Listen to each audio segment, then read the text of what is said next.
Okay, we interrupt this broadcast because I'm going to be on with Alex Michelson of Fox 11, and I'm briefly interrupting the broadcast to join in and talk to him about my experiences interviewing the incarcerated wildfire firefighters. Okay. Hey, Gotcha. Hasan, how you doing, man? This is KTTV TOC. Can you hear me? Yeah, I can hear you. You're live, by the way, on my end as well, just so you know. 19 homes from our congregation. Okay, just I'll let him know. Down. This married couple took a final picture as they fled their neighborhood turned inferno on Tuesday. Up next, we're going to talk about the incarcerated firefighters and their extraordinary work on the front lines. Hasan Piker, one of the biggest names online, went out, spent some time with them. He joins us live next. Stand by, we're to break, and that's you. All right, perfect. What's up, Hi, Alex? Can you Hasan. hear me? I can hear you. You can hear me. Yes, perfect. Hello to your crowd, right? Yeah. You got You're 30,000 streaming people right now? watching you right now. They can see you. Very nice. Hi, everybody. Nice to see you. We got a big crowd watching on TV coming out of the football game, too. Well, we'll start off by just sort of talking about what you saw out there, and then what are the key lessons that we can learn from it going forward. So we're going to be live on the Fox 11 in probably a minute or two. And we appreciate you reaching out, and thanks for the work you do. I mean, it's important, and I think it's good to highlight this. Yeah, no, thank you. You guys have been doing tremendous coverage as well. I've been tuning in just to figure out what's going on in my backyard. So. And are you okay? You're okay? Everybody's safe? Yeah, we had a brief scare with the Runyon Canyon fires where my best friend, who also streams on Twitch, that was like directly on top of them. So they had to evacuate by foot because there was so much chaos and traffic. So I had to go pick them up in my car, and they stayed with me overnight. But then they released the evacuation order, so they're back. Yeah, firefighters did an amazing job on that one. They basically put that thing out in like an hour. That's awesome. All right. Well, we will see you on TV real shortly. Thanks again, Hasan. All right. Yeah. Thank you for having me. If you've been watching our coverage, you've seen some of the firefighters that are out on the front lines are actually inmate crews, incarcerated firefighters. Hasan Piker is one of the top streamers on Twitch. He's actually streaming live on Twitch right now. Hello to his streaming audience. He is also a progressive pundit, and he's spent time, went out, and met some of these incarcerated firefighters, streamed live with them, and learned a lot from talking to them. Hasan, good to see you. Welcome. It's good to be back, Alex. Thank you for having me. Talk to us about what you learned meeting these firefighters. So approximately at any given moment when there's wildfires happening in wildfire season in California, there's around 30% of the people fighting those wildfires are incarcerated firefighters. The California State and Cal Fire have a collaborative program with the Forest Service where they basically train some of the incarcerated at what they call camps, conservation camps, where they learn how to clear brush and reach areas that bulldozers can't get to by foot. It's a lot of trekking. They're going and putting their lives on the line basically to ensure that Californians are safe during wildfire season. I met a now friend, Scott Budnick, who is a Hollywood producer. He produced Hangover, Project X, and Old School, and many other projects. He actually started this thing called the Anti-Recidivism Coalition. And I found out that he was actually working with the governor and also simultaneously expanding these programs. And I got to meet some of the youth offenders. This is a camp pilot program that they just started in 2023, where they, for the first time ever, are bringing in youth offenders, young offenders that have been incarcerated under the age of 25 or committed crimes under the age of 25 that are now part of this training program as well. And I mean, it was an incredible experience overall. And one of the things that I was kind of shocked by is the fact that these guys just kept asking, like, why do you care about us? Why are you here? Like, they were shocked at this level of attention there because they don't have access to the news as readily available. So they're not exactly aware that like there are a lot of people in the civilian population that's talking about these guys right now. And one of the things that struck me was the fact that they understand that these are very dangerous conditions that they're putting themselves into, but they really are appreciative of the fact that they get a semblance of dignity and a way to help with these communities that they're a part of.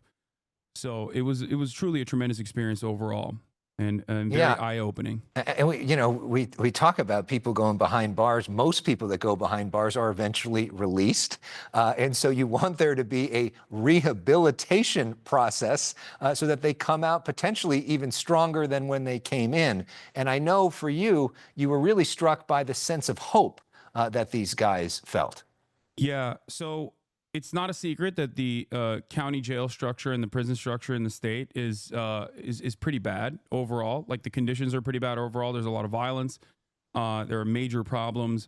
And from what I understand, aside from the fact that being able to volunteer for these programs allow these inmates to shave off some of their very long sentences, it also gives them an opportunity to train and potentially an opportunity for gainful employment after they're out, after they are released.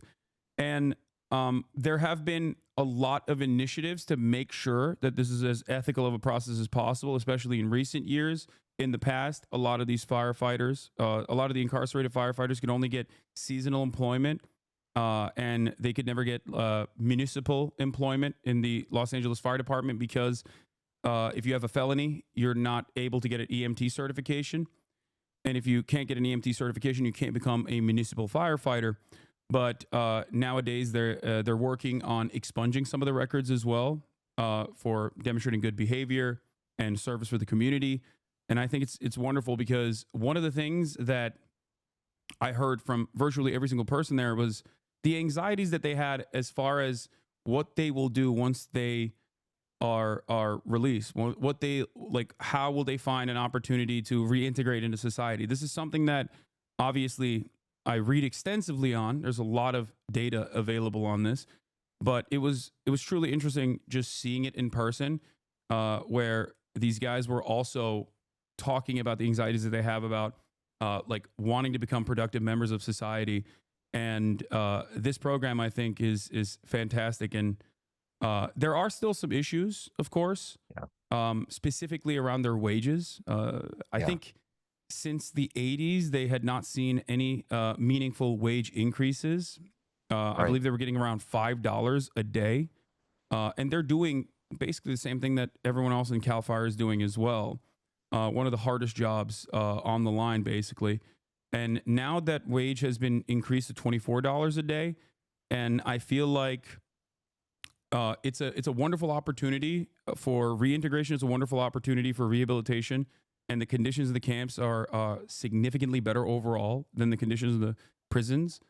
But having said that, I think that there's still room to grow. This program could grow as well, and hopefully their wages can be fair in terms of adequate compensation, because utilizing incarcerated firefighters as a way to displace the existing non-incarcerated firefighters is also, lowering the wages of non-incarcerated firefighters. Hasan, thank you so much for bringing this issue to our attention. We really appreciate it and appreciate the work you're doing. Yeah, thank you so much for having me.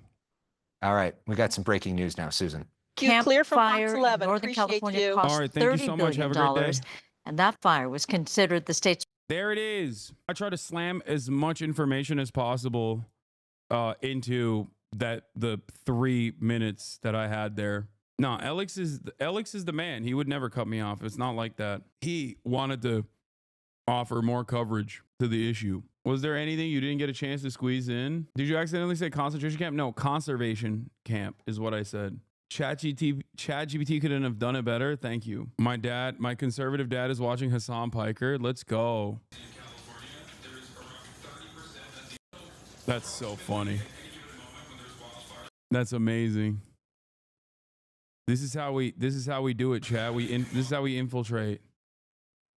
the conservative households. Oh my God, I just realized we got on local Fox affiliate a Cuban flag and a Palestinian flag. Are they doing any kind of holistic coverage on the incarcerated firefighters? Like, is there any kind of opinion slant from this on Fox? My dad couldn't see you because he told me to set parental control so we couldn't watch Fox earlier. I didn't say Fox 11. Y'all, why are they playing Hasan Piker on these big ass TV screens at the restaurant like I'm invested? That's funny. Get all your videos off TikTok before we lose it? What do you mean? All of my videos on TikTok are videos that come from the stream.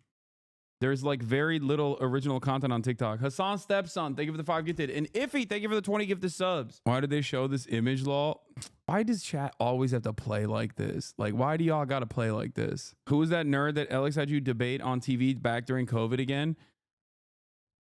Oh, it was Michael Knowles. That's crazy that I'm literally live for 5 seconds at LAX, and the first thing I saw when I looked up was Hassan on the big screen. That's true. Everyone's currently tuned into local news. You forgot to turn off the filter on Zoom? No, dude, I look hot bald, by the way. Do you know the band Muna? The lead singer shared a clip from your stream yesterday on their story. I didn't see that. Yes, Elix is another Alex in the Hasanabi universe, in the extended Alex verse. What is this red flag warning? I was peacefully catching up to my local news to be in the know, and OMG, who is this? Red flag warning. At this point, yeah, eventually I will know every single person named Alex in the United States of America. Did you prepare talking points? I keep asking because as a regular public speaker, I like to see people just dome off so confidently. No, I did not have any talking points prepared ahead of time. Brother, you saw me. I do have the gift of yap, which is why I have the gift of yap, which can be dangerous at times because I get overconfident and don't prepare at all. An honest constructive criticism: in the future, you should talk more about the personal humanizing stories like the ones you shared with us early in the stream, just talking about the guys as people that they are and how you felt so safe being around them, etc. Yeah, I wanted to get information out about the program. I wanted to shout out Scott, and I wanted to shout out ARC, the Anti-Recidivism Coalition. And then I also wanted to talk about the program extensively and bring up wages in that limited time, so I didn't get to talk for longer.